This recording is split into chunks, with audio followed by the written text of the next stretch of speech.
you write your plans in pencil, because even though I thought I knew who I was when I was 20, 18, 20, 24, 35, the world has changed around me.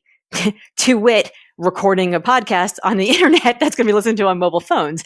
So even if I knew who I was, the world would change. And when there's a famous Henry Ford quote that said, "If I asked my customers what they wanted, they would have just said they wanted a faster horse."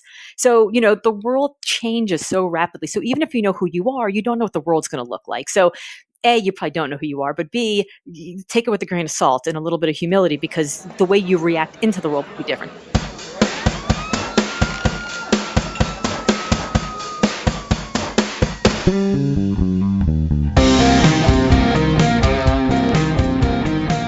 Hey guys, before we dive into today's amazing episode, I just wanted to share a free resource that we put together for you, the listeners of this podcast. To show my appreciation for you joining me on this beautiful journey to unleashing a life and a business of abundance, I put together the Millennial Mastermind Toolkit. This is a guide of the top 15 resources that I've discovered or been introduced to by guests, mentors, the mastermind group, or just stumbled across in my own journey. As you all know, there's a lot of stuff out there, but I've really narrowed it down through the thousands of hours of my own trials and tribulations to bring you this curated guide of books, podcasts, and mobile apps that have really made an impact on my life and my journey. You can find it at millennialmm.com/toolkit, where you can go ahead and grab it for free. So head over there, download the guide, and get moving towards your goals. Hello, folks. Welcome to the Millennial Mastermind, the personal development community for entrepreneurial millennials looking for the tools, tactics, and inspiration to create the business and the life of your dreams. Today, I am very excited to welcome Laura Gassner Otting to the Mastermind. Laura is a speaker, author, consultant, and entrepreneur. She is the founder of Limitless Possibility, which is a niche consulting firm that works with entrepreneurs, philanthropists, executives, and thought leaders to get them unstuck and achieve extraordinary results. Laura has empowered thousands through her speaking engagements and inspirational writing, including her newest book, Limitless: How to Ignore Everybody, Carve Your Own Path, and Live Your Best Life. She also served as a presidential appointee in Bill Clinton's White House, helping shape the AmeriCorps Foundation program. She once left a leadership role at a respectful nonprofit research firm, Isaacson Miller, to expand the startup ExecSearch.com, and founded and ran the nonprofit Professionals Advisory Group, which partnered with the full gamut of mission-driven nonprofit executives, from startup dreamers to scaling social entrepreneurs to global philanthropists. Oh man, mouthful for me there, Laura, but welcome to the show. It's great to be here. I promise to make it easier from here on out. No, I mean, I love when I'm stumbling through bios because they're so impressive. It is always foreshadowing of a good episode to come.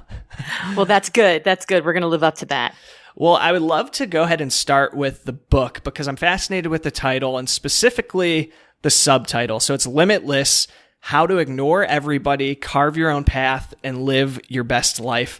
And so I'm a convicted people pleaser, totally guilty of that. And so I am excited to talk about how to ignore everybody. So how do we just start ignoring everybody, and what role does that play in the success that you've seen and the success with your clients? Well, so it may sound pretty obvious, but the way to do it is to do it. Right. So we have to just, there's a great old comedy, Bob Newhart, where somebody comes into his office and complains about all these different things. And he just looks at her and he's like, okay, stop it. Just stop it. Like, don't do those things anymore. But I think we have to think about how we got into this mess in the first place. And, for me, it traces back to my fourth grade teacher who said, you're a pretty argumentative kid. Maybe you should become a lawyer. And, you won't be surprised to know that I told her she was wrong. But then I spent the next 15 years of my educational path forming a way to get to law school. And I sat down the first day of law school. I looked around and I said, I've made a huge mistake. what am I doing here? This is not where I want to be. And I had to then, backtrack and figure out who I actually was. At the same time, my parents had expectations of me about, what would make for a happy life. And obviously that was this career. This was a professional path that for me included law school, but it also included things like having a happy marriage. And, that included a guy named Alan that I was dating, who my parents thought was dreamy. He was a nice Jewish boy who was, getting his medical degree. He was 6'2". And the problem with Alan is that every time I kissed him, I would think milk, butter, cheese, eggs. I got to pick up the dry cleaning. I got to drop off the dog. I've got all these things to do. And there was no spark, right? So I would talk to my parents about this, and my grandmother would say, you just have to concentrate, right? But concentrate as I might, I couldn't be happy there, and fulfilling someone else's idea of success wasn't working for me. Or maybe it's your boss, right? So for me, I found myself working in the White House at 21 years old, and after ignoring the fourth grade teacher and the parents and dropping out of law school and doing this, things ended up working out okay. But I went from the White House to this great executive search firm, marquee, best and the brightest, super fancy, prestigious brand. And I sat there one day and I thought, wow, my clients are amazing. They are saving the world. They are curing cancer. They are feeding the poor. Life is great. And I'm on the same side of the table as them. And then I realized I'm actually not.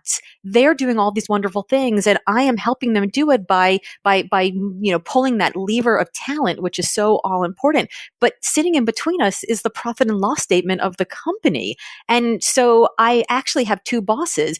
Success for my clients is actually different than success for my boss. And the success for my boss was not what would make me happy. And so I turned around one day and I said, well, if I've been on this path, filling everyone else's check boxes along everyone else's path to their own definition of their own success, why do I feel, is it any wonder that I feel empty, right? All the check boxes are full, but they're not my check boxes. It's not my scorecard. And so that's really where this idea came from of, if you want to be limitless, the first thing you have to do is stop fulfilling everyone else's idea of what success means and start thinking about your own. Because when we think about our own, that's really when we stop being limited by everyone else's imaginations and burdens and fears. So I totally agree with that. And I think that when we can really dive deep into ourselves and understand what it is that success means to us, we're going to be on a much better trajectory than when we're trying to fulfill somebody else's expectations of success. But I also think there could be a challenge there of, once you come to that realization, also understanding what is your own version of success and uncovering that. Is there a process that you walk your clients through, or is there some sort of method that you have to really understanding what our own version of success might mean? Well, so what I found in the 20 years of interviewing people, I found that success didn't always equal happiness, and that once I realized that, that sort of struck me as like, well, if success doesn't equal happiness, what does? And I noticed that there were some people who were successful and happy. So I started to think about what they presented with, like how did they figure it all out when I was still floundering around in the primordial sludge trying to figure out how to climb out of it.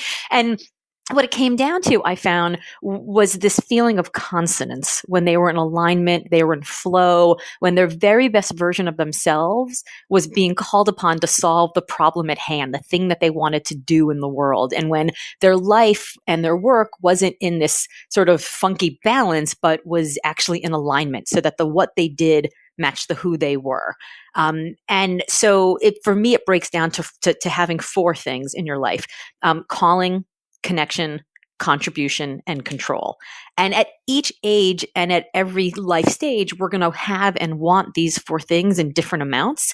And we can walk through each of those. But I think what happens is we are asked at 18, 19, 20 years old to make a decision about a career path, or about college, or about a major. And here's the funny thing about making a major decision at that age: we actually lack prefrontal cortex, the actual part of your brain that determines good decision making. Like we are asked to make this decision that puts us on a path in our lives at a time when we can't even make good decisions.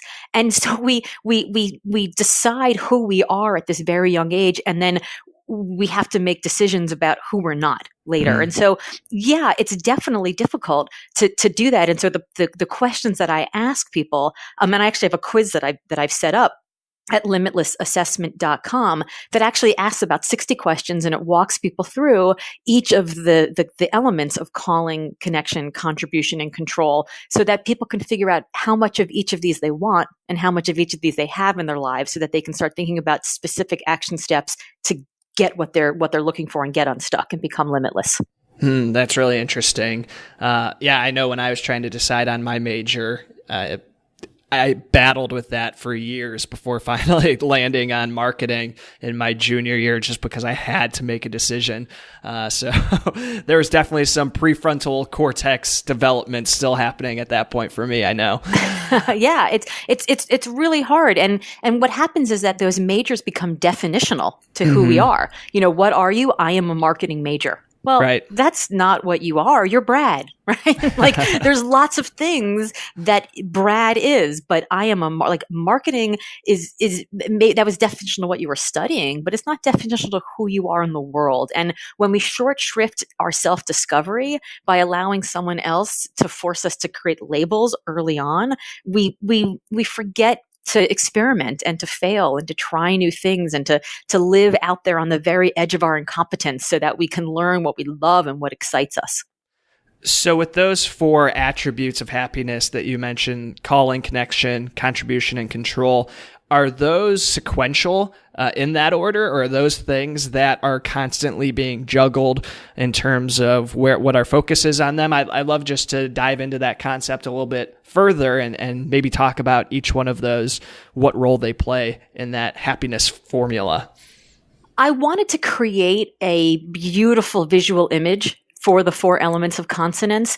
And I had a very difficult time doing it because, in fact, they're not really sequential and they're not Maslow's hierarchy. Like you don't have to start with calling before you look at connection, and you don't have to look at connection before you look at contribution, and control certainly isn't the pinnacle of all things. But the visual image that I have mostly in my mind is it's more like a stereo mixing board, where if you think about jazz and hip hop, both have bass, both have treble, but they have very different amounts of each. And if you were judging the hip hop by the bass and the treble in jazz, it would sound pretty terrible, right? So maybe your hip hop, maybe on jazz, maybe your old school hip hop, maybe your East Coast, West Coast, like who knows? But it's all going to be different for each one of us. And so the way to think about these 4 elements is that at every age and at every life stage, you're going to want and need different amounts of them at different points. So, for example, calling.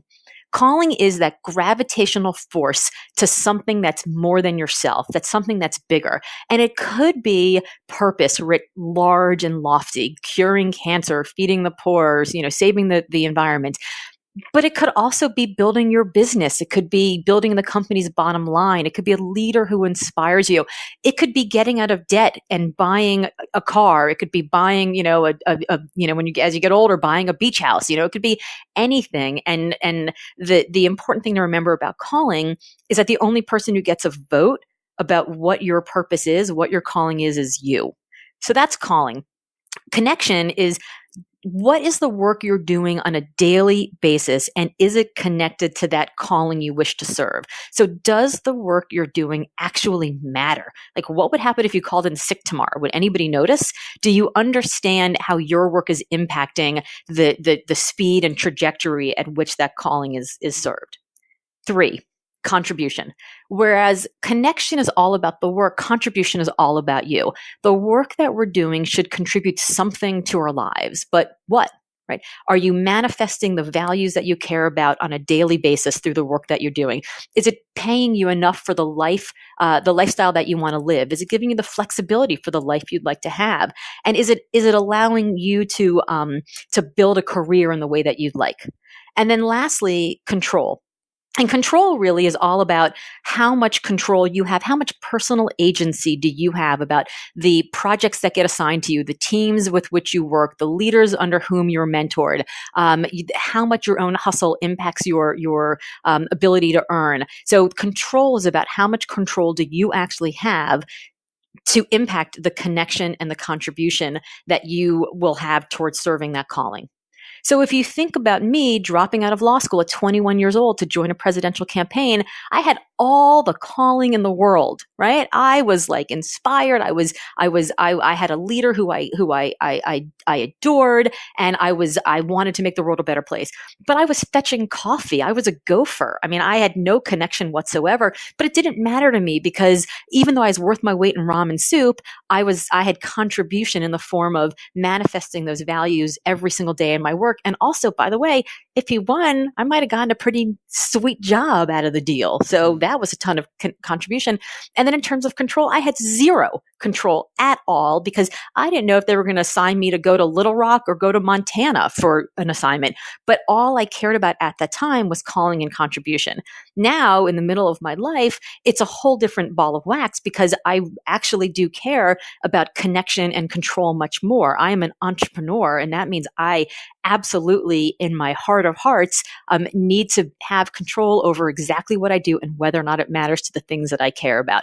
So even for me, my definition of consonance, what would make me limitless, has shifted. And so it will shift for everybody in their own personal formula. So do you recommend that listeners follow or focus on one of these specific areas at a time and figure out which is the one that's most important to you right now and focus on that, or look at it as that pie chart that is balanced and that you're going to have to, twist those knobs on the mixing board to get the right levels at each? What I would say is that you don't have to have all of all four, but you're going to have a little bit of each, right? I mean, like, try as I might, my bank doesn't take good karma in exchange for mortgage. I got to have some contribution, right? Like, there are things that actually, that do actually, you have to actually have them. And, in terms of control, there are tons of studies that show that people would give up power in order to have more autonomy. And I think certainly in millennial generation, having more control over how fast your career works or how much you're able to be part of decision making and all of that is really very important. I would say not to focus on all four, but my guess is that as I went through each of these, you and your listeners probably heard, oh yeah, that's something I really want more of, or yeah, I guess maybe that's not as important, but I really want that one. And that's really why I put together this assessment at limitlessassessment.com, because it allows listeners to go through and answer these questions that walk you through the 4 C's. And at the end, it actually is this beautiful, I'm very proud of building this beautiful radar chart that shows one graph of how much calling, connection, contribution, and control you have in your life, and then another that shows how much of each you want to have. And so you can actually see where you overlap and where you don't. And then it gives very specific tips about what to start to do. So throughout my book, I interview about a dozen people who have made very specific changes in their life to live in a much more limitless way. And it could be, I interviewed somebody who went off on her own and started her own business. I interviewed somebody who switched from one career path to the other within the same corporation. I have yet another guy who thought he was unhappy at work, but it turns out he was unhappy in life. And it wasn't until he divorced and got remarried that everything sort of snapped together. So for everybody, it's going to be very different. And I think that's really at the heart of the book, because in order to be limitless, you do have to ignore everybody and figure out your own path. And that starts to figure out your own definition of what consonance and what success means to you. Yeah, no, that makes a lot of sense. My next question was going to be, okay, then how do we start taking action on what we learned from that assessment? But it sounds like it's going to be pretty different depending on where you're at and what your focus is in these 4 areas. Yeah, well, I do think that there are some, there are some things that are probably applicable to everybody. And I think the first thing is to really embrace the idea of failing, to live up to everybody else's expectations. That it's going to be okay when you go to Thanksgiving and your great aunt Sally looks at you and says, wait, but I thought you studied marketing. What are you doing now? That's actually okay. In 20 years of interviewing, and really, I can't underscore this enough, thousands of people who made left turns and U-turns and right turns, the ones who were the most successful, the ones who were the happiest, the ones who were able to do more for the causes they loved and the people they held dear, those were the best people I interviewed. They were the most interesting, and they were the ones who brought the most to the job. And the people who had very straight, linear, 25 years in the gold watch type paths, oh, snore fests, so boring, and weren't that effective in their work because they were not able to take lessons learned from so many different environments, so many different colleagues. Just the lessons that you can learn from diversity make you so much better at what you want to do. And so I think like being okay, embracing failure, because in failing to live up to everyone else's expectations, you make room for your own. I think that's one thing that people can do. Absolutely, positively, we can start doing that today. I think another thing that people can do is they can start embracing ambition. I think ambition has gotten a bad rap of late, and I think especially so if you're a woman, right? She's so ambitious, right? You never hear anybody say, "Oh, he's so ambitious." Right? You hear that, women especially, but for all of us, and especially millennials, right? Oh, they're so ambitious; they just want to be there faster. They think they belong in the corner office right now. Well, in 2025, all you millennials are going to be 75% of the workforce, and even though people like to blame you for everything that's going wrong in the universe today, your generation is pushing my generation of Gen Xers. Sorry, we screwed it all up for you. You guys are pushing us to have a conversation about purpose at work and what the role that work can have in your life in a way that has never been had before. And it's really pushing us to do better. So I say, grab onto that ambition, because if being in the corner office as fast as possible allows you to do more to make the world a better place, then it's not your ambition, it's your responsibility. Yeah, it drives me insane when people have a high ambition or a crazy vision and high expectations for their own lives, only to see that get beaten down by others and say, well, be patient, wait your turn. Because at the end of the day, there are people out there who are not waiting their turn, are going and grabbing life by the balls and making shit happen within their lives. And those are the people who are really making a huge impact, and anybody can do it. So why water down your ambition when it's something that you can leverage to really push the needle? I think that when we are limited by other people's expectations, by their fears, by their anxieties, by their annoyance that they had to take longer than they wanted to get to where they wanted to get to, when we're limited by everyone else's definition of what success should be and what form it should take and how long it should take to get there, we lose ourselves in those limits. And every generation has hated the generation that has come after them, right? Every generation has said, no, wait your turn. And millennials are going to do the same thing to Gen Z, and Gen Z is going to do the same thing to whatever generation, comes after them. And I mean, that's just normal, right? That's normal. And I think, there are things that each generation can learn from each other, but we all have to have a seat at the table to do that. I was very lucky early on in my career to work in the White House for a man by the name of Eli Siegel, who, he would say all the time, always bet on youth. And this was a program that was being developed for 18 to 24-year-olds, this community service program of AmeriCorps, where there was college tuition in exchange for community service. And I would imagine probably a number of your listeners have served in it or know people who have. And Eli would sit at this big, giant, gorgeous oak conference table in the White House, and he would listen to all the blowhards talking about their big ideas. And then he would turn to people like me and my cohort of, I was 21. We were all like 21, 22, 23 years old. And he would say, Laura, what do you think? And the whole room would turn and look at us. And I would, of course, blather something nonsensical. But he, this was a program for people in my age group. And he was the only person in the room who actually wanted to hear from people in my age group. And so I think, there's a great quote. I think it's maybe Maxine Waters who says, if there's not a seat at the table, bring your own, bring your own chair. And I would just encourage millennials to keep fighting that because, the oldest one of you is 37 years old. It's not like you're a bunch of young kids that are fighting at the gates. I mean, there are so many millennials who are in positions of power and who have made it and who didn't wait their turn. And I don't think world change has ever happened by someone being patient. No, absolutely not.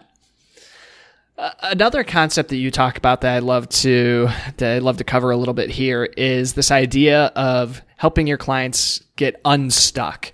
And I think that so many of us, I know that there's many times in my life where I get this feeling of being stuck where I'm at. And what is it that makes so many of us feel this quote unquote stuck in our lives and our careers where we're at? I think that a lot of us spend time worrying about failure. What's going to happen if I fail? I do a lot of public speaking, as you mentioned. I speak to conferences and colleges and corporations.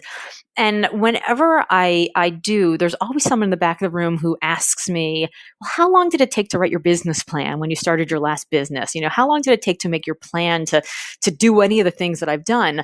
And I will always say, well, if you got a napkin, I'll write my business plan right now, right? Like I didn't have a plan. I just went out and started doing.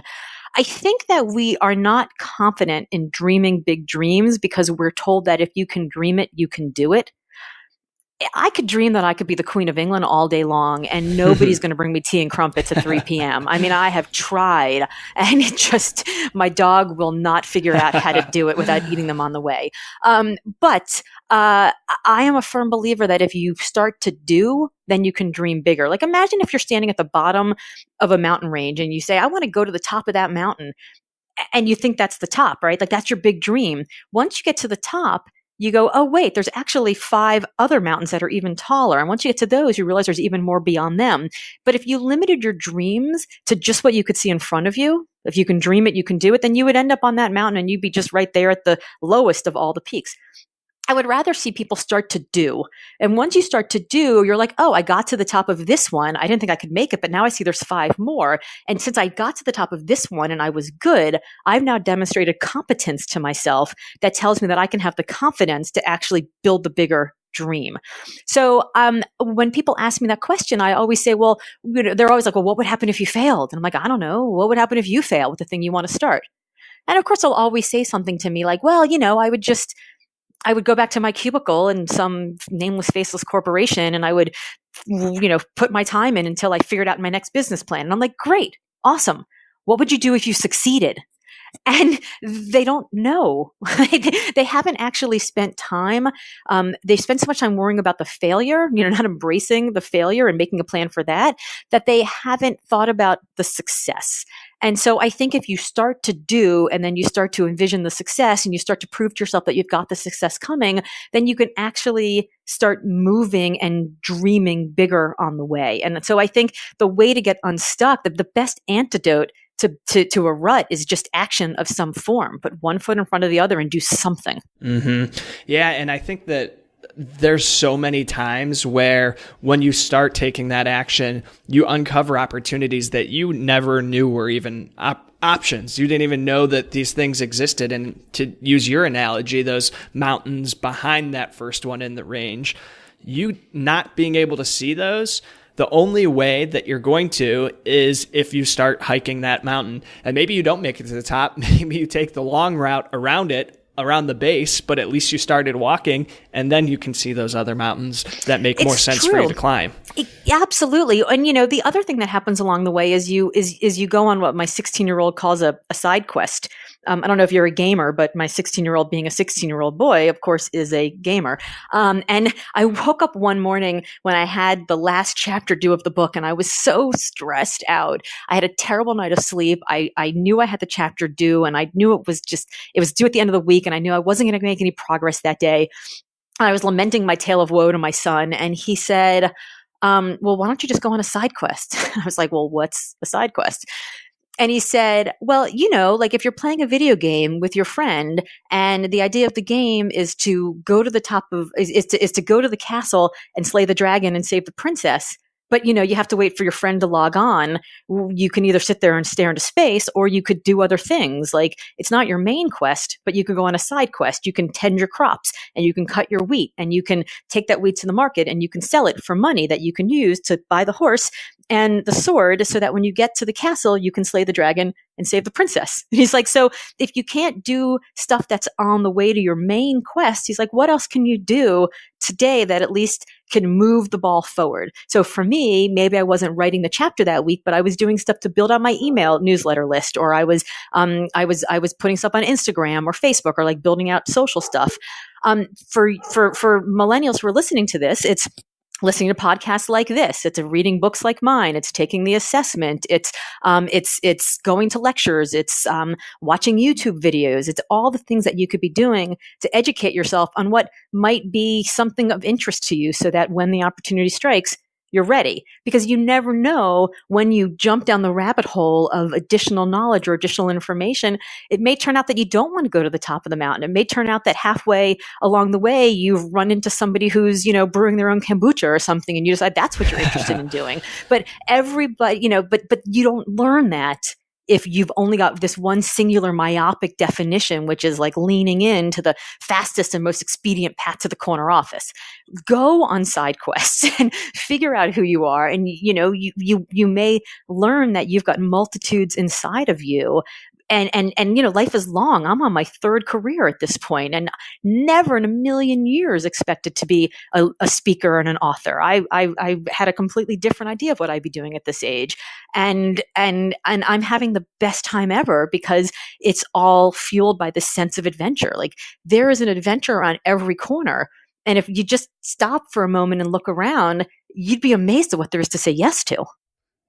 I love that concept of the side quest, and damn it, Gen Z is already encroaching us with their wisdom. It's already sneaking in. I'll tell you what, it's damn humbling to be schooled by your 19, by your 16-year-old. Like, I did a podcast a couple weeks ago, and the host was like, "So do you like life coach your kids also?" And I'm like, "Oh, please, honey, they life coach me at this point." It's just like, so I told this story, and I'm like, they're smarter than me. I'm an old relic, and they're just telling me what to do. So it's watch out, millennials, because Gen Z's they're on your tail. Yeah, that's incredible. So you mentioned there that you're on your third career at this point, and that things, don't always go the way that you plan them to. But if you're following that sense of adventure and really looking for your calling and working towards those things that get you excited, that good things will come. So is there any advice that you would go back and give to that 21-year-old version of yourself, or maybe even before that, before you found that role working on the political campaign that ultimately led you down this winding path? Is there anything, knowing what you know now, that you would give, any advice you would give to yourself at that point in the journey? Well, I would say that if I were telling my 20-year-old self that I'd be giving her advice on a podcast that was recorded over the internet that people are listening to on their mobile phones, I would have thought she was smoking weed. Although the 20-year-old version of myself probably was. That's okay. But yeah, so I would say two things. And I actually wrote a blog post on LinkedIn that's gotten like 115,000 views about advice that I give to my 22-year-old self that I'll send to you, and you should put in the show notes. But I would say two things. I would say the first is you write your plans in pencil, because even though I thought I knew who I was when I was 20, 18, 20, 24, 35, the world has changed around me. To wit, recording a podcast on the internet that's going to be listened to on mobile phones. So even if I knew who I was, the world would change. When there's a famous Henry Ford quote that said, "If I asked my customers what they wanted, they would have just said they wanted a faster horse." Mm-hmm. So the world changes so rapidly. So even if you know who you are, you don't know what the world's going to look like. So A, you probably don't know who you are, but B, you take it with a grain of salt and a little bit of humility, because you the way you react into the world will be different. So that's the first. And the second, and I really do wish I could have given myself this advice and known that it was true, is this: it's all going to be okay. Like, it's just going to be okay. Like, if you fail in one thing, there's 400,000 other options and do-overs. I gave a talk last weekend to a group of very impressive individuals, like heads of state, ambassadors, astronauts. And there's a point in my talk where I say that failure is not finale, it's fulcrum. It's something from which you can always learn and grow. And then I turned to my left and I saw this man sitting in the front row has been on not one, not two, but 3 spacewalks. Such a show off. And I was like, except, sorry, for you, sir, Commander, for you, failure would have most definitely been finale. But for the rest of you 299 people in the room, failure is fulcrum. Like, unless you die, you can always come up with a plan B. So I think write your plans in pencil and it's all going to be all right, are probably the 2 things I would have told myself. I love it. So if people want to check out more about you, I know that we're going to have that assessment linked up in the show notes that you had mentioned, as well as the article. Is there anywhere else that you would point people to learn more about yourself, Laura? Yeah, so on all the socials, it's super easy. I'm at HeyLGO, so HeyLGO, HeyLGO, and I'm also at heylgo.com. So they can find me there. My book, Limitless, is on Amazon.com, Barnes & Noble, anywhere fine books are sold. Perfect. Well, we'll have that all linked up. I'm excited to check out the book and dig more into some of this stuff because I think we are just scratching the tip of the iceberg here. But thank you so much for taking your time to come share some of your wisdom with us today. This was a really fun chat, and I'm glad we had the opportunity to connect. Excellent. This was super fun. Thank you for having me, Brad.